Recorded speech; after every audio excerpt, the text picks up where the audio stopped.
আপনার নিয়ত যদি হয় মানুষের আমাকে হাজী সাহেব বলবে, মানুষের আমাকে বড় হুজুর বলবে, আমি হজ করেছি একবার দুইবার পাঁচবার, আমাকে মানুষের আলহাজ বলবে, মানুষের আমাকে হাজী বলবে। আমার নিয়ত যদি এরকম থাকে, আবার যদি নিয়ত আপনার সম্পদের মধ্যে ভেজাল থাকে, সুদের টাকা, ঘুষের টাকা, জিনার টাকা, এগুলো টাকা দিয়ে যদি আপনি পাসপোর্ট ভিসা করে ওই কাপড় পরে যে হজ করতে যান, আল্লাহর ঘর তওয়াফ করার সময় মানুষেরা বলে লাব্বাইক আল্লাহুম্মা লাব্বাইক, লাব্বাইক লা শারীকা লাক লাব্বাইক, ইন্নাল হামদা ওয়ান নি'মাতা লাকা ওয়াল মুলক লা শারীকা লাক। আল্লাহ হাজির আছি, হাজির আছি, আল্লাহ তোমার দরবারে হাজির হয়ে গেছি। যদি আপনার টাকা হালাল না হয়, আপনার নিয়ত হালাল না হয়, আপনি মানুষকে ঠকাইছেন, মানুষের সাথে প্রতারণা করেছেন, আপনি এরকম ভাবে যদি আপনার সম্পদের মধ্যে ভেজাল আছে, ওখানে গিয়ে লাব্বাইক আল্লাহুম্মা লাব্বাইক বললে আল্লাহ পাক গায়বী থেকে আওয়াজ দেয় লা লাব্বাইকা ওয়ালা সাদাইকা, বান্দারে তুই বলতেছস আমি হাজির হাজির, আমি আল্লাহ তোর উপস্থিতিকে গ্রহণ করলাম না। এই জন্য কি হতে হবে? সম্পদ হতে হবে হালাল সম্পদ, হালাল টাকা হতে হবে, এবং আপনার নিয়ত হতে হবে কাকে খুশি করার জন্য?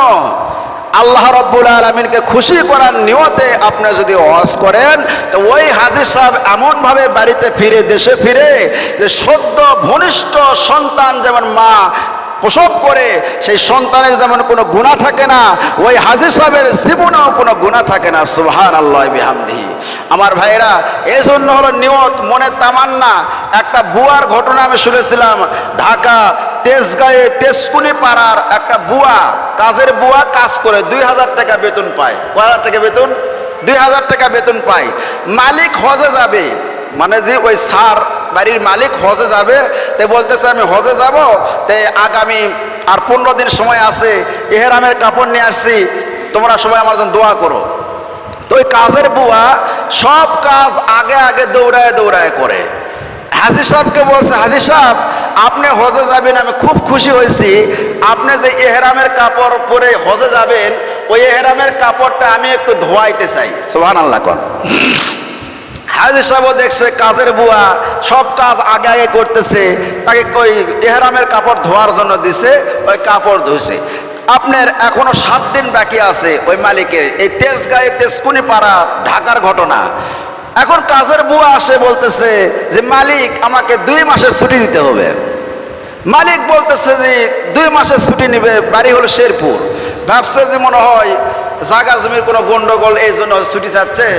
তা আমি তো হজ করতে যাবার মাত্র 7 দিন আছে, আমি নিয়ত ছিল আমার তোমাদের বাড়ির সবাইকে নিয়ে ঘরের মধ্যে একবার দোয়া করব, ঘরের বাহিরে গিয়ে সবাইকে নিয়ে দোয়া করব, এয়ারপোর্টে গিয়ে সবাইকে নিয়ে দোয়া করে তারপর আমি হজে যাব। তুমি আমার সব কাজ আগে আগে করলে, ইহরামের কাপড়ও ধুয়ে দিলে, আমি খুব খুশি হয়েছি, তাই তুমি থাকতে পারবে না? বললাম আমার খুব জরুরি দরকার, আমাকে যাইতেই হবে। যেহেতু ছুটি চাইছে, আমি এখন হজে যাব, ছুটি না দিলে কেমন হয়? অগ্রিম 2 মাসের বেতন দিয়ে কাজের বুয়াকে বাড়িতে পাঠাইছে, অর্থাৎ মনে করে শেরপুর চলে যাবে। এখন মালিক 7 দিন পরে একে একে বেডপত্র সব কিছু গোছায়া হজ করতে চলে গেছে। সংক্ষিপ্ত বলতেছি, যাওয়ার পরে রাত হয়ে গেছে, যখন প্লেনটা এয়ারপোর্টে নামছে রাত হয়ে গেছে। এখন মুআল্লিম সাহেব বলতেছে রাত হয়ে গেছে, এই রাত্রিবেলা আমরা আর কোনো কাজ করব না, কিছুক্ষণ পরে ফজরের আজান দিবে, ফজরের নামাজের পরে আমরা উমরার কাজটা সেরে নিব। সুবহানাল্লাহ কোন। আল্লাহ নবী বলেছেন যে তোমরা হজের তামাত্তু করো, অর্থাৎ আগে উমরা করো তারপরে হজ করো। হজ করতে গেলে হজ হলো 3 প্রকার, হজে কিরান, হজে ইফরাদ, হজে তামাত্তু। আল্লাহ নবী বলেছেন সব চাইতে উত্তম হজ হলো হজে তামাত্তু। সুবহানাল্লাহ কোন। বাংলাদেশের অধিকাংশ হাজিরাই হজে তামাত্তু করে। হজ করতে গেলে এয়ারপোর্ট থেকে উমরার নিয়ত করে যায়, আগে উমরার কাজ সারে তারপরে হজ করে। সুবহানাল্লাহ কোন। এবার ওই স্যার বলতেছে, বাড়ির মালিক, যে আমি রাত্রিবেলা সবাই বসে থাকে, নামাজ কালাম পরে ফজরে যখন নামাজ হলো, ফজরের নামাজ পড়ে এখন ওই যে স্যার গেছে আল্লাহর ঘর তোয়াফ করতে, আল্লাহর ঘর তোয়াফ টোয়াফ করে মাথা মন্ডাইয়া ওমরার কাজ করে এখন বাসার দিকে ফিরবে। এমনি সময় দেখতেছে তাকায়া যে একজন বুড়ি মানুষ তার সামনে একটা হুইল চেয়ার ঠেলতেছে, পিছন থেকে বোঝা যায় যে ওর বাড়ির কাজের বুয়া। সুবহানাল্লাহ কোন।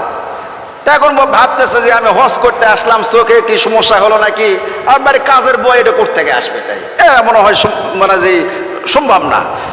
আবার তাকাইছে, দেখে যে না, কাজের বুয়াই দেখা যায় আল্লাহর ঘর তোয়াফ করতেছে, ওই একটা হুইল চেয়ার ঠেলে ঠেলে। লজ্জাও লাগতেছে, আর কেবল হজ করতে আসলাম, একটা বেটি মানুষের দিকে নজর পড়তেছে, এটা কেমন। তেও আমার চোখ ফিরাইছে, চোখ নিচের দিকে দিয়ে আবার ভিতরে খেলে একটাই ঠটকায়, কেন আমার বাড়ি কাজের বুয়ার মতো দেখা যায়, কে এটা।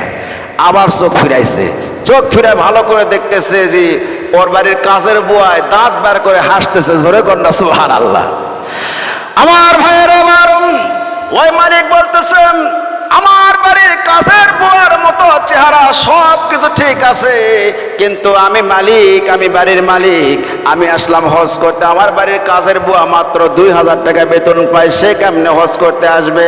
আস্তে আস্তে হাঁটি হাঁটি পা পা করে যখন চলে গেল তার কাছে, যাওয়ার পরে জিজ্ঞাসা করছে যে তুমি, বলে হ্যাঁ আমি। কেমনে তুমি? এমনি, জোরে কর সুবহানাল্লাহ। তুমি আমার বাড়িতে কাজের বুয়া, তুমি কেমনে আসলে এখানে? তুমি তো ছুটি নিয়েছিলে, তুমি বাড়িতে যাবে। এবার কাজের বুয়া বলতেছে আমি আপনার কাছ থেকে 2 মাসের ছুটি নিয়েছিলাম, বলেছিলাম আমার বড় জরুরি কাজ আছে, জরুরত আছে, আমি তো বলি নাই কোন জায়গায় যাব, জোরে কন্যা সুবহানাল্লাহ। আমি কোন জায়গায় যাব এই কথা তো বলি নাই। মালিক আশ্চর্য হয়ে গেছে, কতদিন আগে আসছো? বলে 1 সপ্তাহ আগে। তাহলে টাকাওয়ালা 1 সপ্তাহ পরে, টাকা ছাড়াওয়ালা 1 সপ্তাহ আগে।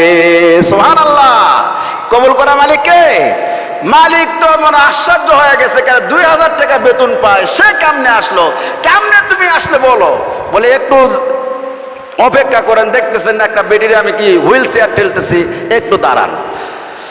এবার ওই কাজের বেটির পিছে পিছে যাচ্ছে, যাওয়ার পরে দেখে যে ওই যেই বিল্ডিং এ ওরা উঠছে, ওই মালিক ওই বিল্ডিং এর ভিতর ঢুকতেছে ওই কাজের বুয়া হুইল চেয়ার নিয়ে। কি খবর এই বিল্ডিং? বলে হ্যাঁ এই বিল্ডিং এ তো আমরা উঠছি।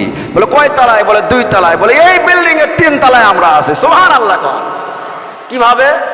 তাই বলে যে সব বলতেছে, একটু জিরান, দেখতেছেন না একটা রুগী আছে সাথে। তারপরে যা ওই রুগীকে ঘরের ভিতরে রাখে, মালিকের ঘরে চলে আসছে কাজের বুয়া। আসার পরে বলতেছে মালিক, আমি আপনার কাছ থেকে ছুটি চাইছিলাম 2 মাসের, আমি কোন জায়গায় যাব এই কথা আমি আপনাকে বলি নাই।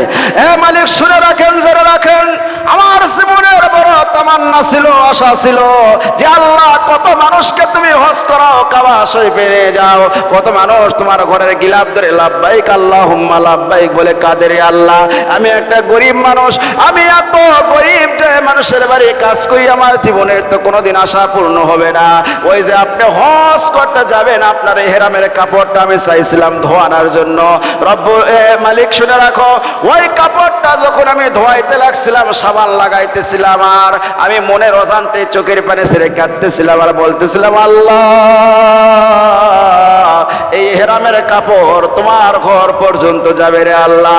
আমার মালিক তোমার ঘরে গিয়ে ইহরামের কাপড় পরে তোয়াফ করবে। রব্বুল আলামিন আমার সামান্য একটু হাদিয়া, এই ইহরামের কাপড়কে আমি ধোয়া দিলাম, এই হাদিয়াটা তোমার ঘর পর্যন্ত পৌঁছায় দাও। আল্লাহ তুমি আমাকে কবুল করো, আমাকেও হজ করার তৌফিক দাও। সুবহানাল্লাহ। নিজের অজান্তে একসময় চোখের পানি টপ টপ করে পড়ছিল ইহরামের কাপড়ের উপরে। আল্লাহ রাব্বুল আলামিন সম্ভবত ওই দোয়াকে কবুল করে আল্লাহ পাক বড় লোকের 7 দিন আগে কাজের বুয়াকে নিয়ে গেছে হজে। জোরে কোন সুবহানাল্লাহ, আরো জোরে কোন সুবহানাল্লাহ।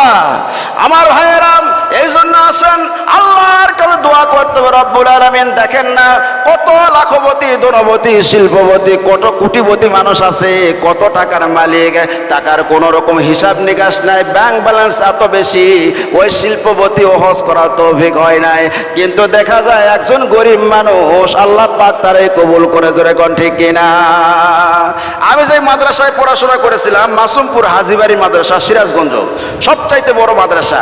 ওই মাদ্রাসার যিনি বাবুরজি, যিনি কি করে রান্না বান্না করে, বাবুরজি দেখতাম শেষ রাত্রে উঠে তাহাজ্জুদের নামাজের সময় উনি আর দোয়া করতেন খুব জোরে জোরে, বুঝছেন? ওই দোয়ার সময় দেখতাম বারে বারে খালি বলতো আল্লাহ জীবনে একটি বারের জন্য আল্লাহ, আল্লাহ তোমার ঘর তোয়াফ করার তৌফিক দাও। সুবহানাল্লাহ। কোন আমরা খালি মানে দোয়া শুনতাম আর বলতাম যে দাদু তুমি তো যে বোর্ডিংয়ে রান্না বান্না করো, মাত্র 1500 টাকা বেতন, তোমার যাওয়ার নিয়ত আছে, আল্লাহ তো কবুল করলেও করতে, কবুল করা মালিক কে? মানে যে হজ কাফেলার মধ্যে যাবে উনি হলো তাবলিগ করে, তাবলিগ জামাতের একটা কাফেলা হয়েছে 50 জনের মতো, বুঝছেন? 2 জন না 3 জন বাবুর্জি লাগবে, তার মধ্যে উনি আবার রান্না বান্না ভালো পারে। তো ওনারা খুঁজছে যে ভালো একজন বাবুর্জি যে আল্লাহওয়ালা, নামাজ কালাম পড়ে, এরকম বাবুর্জি কোথায় পাওয়া যায়। খুঁজতে খুঁজতে ওই যে মাথায় পাগড়ি দিয়ে মাদ্রাসা রান্না বান্না করে, বুঝছেন, একদম জুব্বা গায়ে দিয়ে, তখন ওনাকে সিলেক্ট করছে বাবুর্জি হিসাবে। জোরে কোন সুবহানাল্লাহ, আরো জোরে কোন সুবহানাল্লাহ। একজন রিক্সা চালক